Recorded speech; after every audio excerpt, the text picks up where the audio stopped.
Un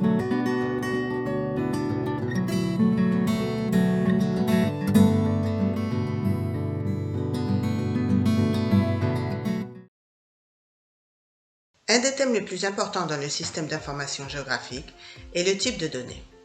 Les données doivent répondre à une série de normes selon lesquelles elles se définissent, s'organisent, consultent ou mettent à jour au sein d'un système d'information, généralement un système de gestion de bases de données. Dans le SIG, le modèle de données est un ensemble de spécifications de conception des bases de données pour les objets dans l'application SIG. Modèle de données décrit les couches thématiques employées dans l'application, par exemple un arrêt de bus, des routes ou des terrains. Aussi sa représentation spatiale, par exemple un point, une ligne ou des polygones. Ses attributs, ses normes d'intégrité et relations, sa représentation cartographique et ses requis de métadonnées. Les deux modèles principaux de données du SIG sont vecteur et raster. Un modèle vectoriel de données est une représentation du monde en utilisant des points, des lignes et des polygones. Les modèles vectoriels sont utilisés pour stocker des données discrètes, comme par exemple les frontières d'un pays, des parcelles ou des rues. Le modèle raster est une représentation du monde comme s'il s'agissait d'une superficie divisée en cellules appartenant à une maille. Le modèle raster est utile pour stocker des données qui varient constamment, telles que les photographies aériennes, l'image satellitaire ou l'élévation de la superficie. Vecteur est une structure de données utilisée pour stocker les données spatiales. Les données vectorielles se composent de lignes ou arcs définis par un point initial et un point final et se croisent en des nœuds. La localisation de ces nœuds et la structure topologique sont généralement stockées explicitement. Éléments ne sont définis que par leurs limites et les lignes courbes sont représentées comme une série d'arcs connectés. Le stockage vectoriel implique le stockage de topologies explicites, ce qui augmente les coûts généraux. Cependant, il ne stocke que les points qui définissent une caractéristique et tout l'espace hors de ces caractéristiques est inexistant. L'élément clé dans ces systèmes est l'identificateur de tous les objets. C'est un identificateur unique et différent pour chaque objet qui permet au système de connecter les données de base avec les données spatiales et thématiques. Raster est une méthode de stockage, traitement et visualisation des données spatiales. Chaque aire est divisée en fils et colonnes qui forment une maille régulière. Chaque cellule a une forme rectangulaire, pas nécessairement carrée. Chaque cellule de la matrice contient des coordonnées de localisation égales à la valeur d'attribut. La localisation spatiale est implicitement contenue dans l'ordre de la matrice.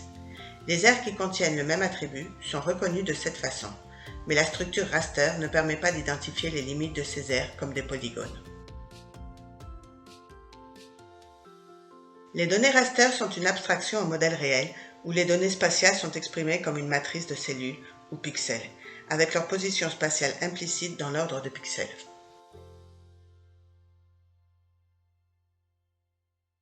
Les caractéristiques des deux modèles de données sont différentes.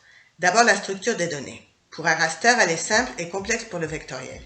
Les requis de stockage sont généralement importants pour le dataset de raster sans compression, mais par contre petits pour le vecteur.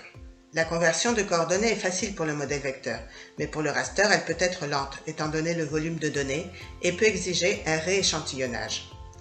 Dans le cas du raster, l'analyse est facile pour les données continues et simple pour les combinaisons de couches multiples. L'analyse vectorielle est la préférée dans les analyses en réseau, mais d'autres opérations peuvent devenir plus complexes. La précision positionnelle de raster est définie par la taille de la cellule. Le vecteur est limité seulement par la précision de la mesure. Quant à l'accessibilité, en raster, il est plus facile de modifier ou programmer de par la structure simple des données. En vecteur, c'est généralement plus complexe.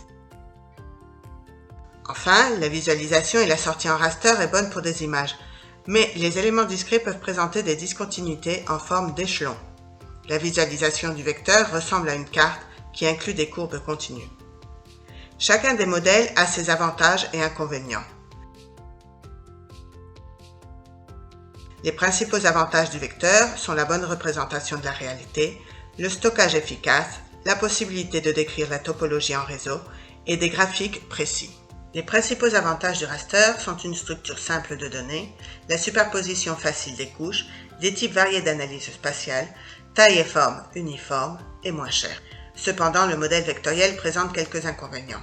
une structure de données complexe, la simulation peut être difficile et la réalisation de certaines opérations de l'analyse spatiale peut être difficile, voire impossible. Les inconvénients du raster sont le grand volume de données, la transformation difficile de la projection, les différentes échelles entre les couches et que certaines informations peuvent se perdre à cause de la généralisation. L'analyse spatiale est considérée comme essentielle en SIG, puisque c'est un processus qui permet de travailler avec les relations spatiales entre les entités contenues dans chaque couche thématique dans la base de données. Dans le modèle vectoriel, il y a 3 tâches principales: consultation, géoprocessus et distance. Les éléments de la couche du SIG peuvent être sélectionnés graphiquement ou consultés à partir des valeurs attributaires. Par exemple, si une couche représente les parcelles de terrain, nous pouvons utiliser l'attribut de superficie de la parcelle pour sélectionner seulement celle de plus de 2 hectares. Pour définir les conditions qui doivent être remplies, l'algèbre d'ensemble nous servira. Celle de Gould s'utilise pour combiner les conditions. On peut aussi sélectionner des éléments d'une couche en se basant sur la relation avec une autre couche. Ce type d'association spatiale peut être divisé en 4 catégories. Adjacente, si les éléments d'une couche partagent une limite avec les éléments d'une autre couche. Inclusion, si les éléments d'une couche sont dans les éléments de l'autre. Intersection, si les éléments d'une couche croisent ceux d'une autre. Et distance, si un élément est à une certaine distance d'un autre. Le concept de superposition vectorielle fait référence à un groupe de traitements et techniques qui s'utilisent en combinaison de l'information de différentes couches. C'est une capacité importante dans la plupart des environnements SIG. La superposition de cartes implique au moins 2 couches d'entrée et présente au moins une couche de résultat.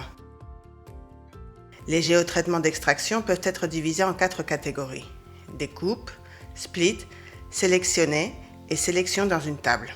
Découpe des éléments dans une couche en fonction du polygone défini dans une autre. Il n'incorpore pas les limites de l'opérateur de découpage et n'a aucun effet sur la table d'attributs. Split est un opérateur de découpage multiple.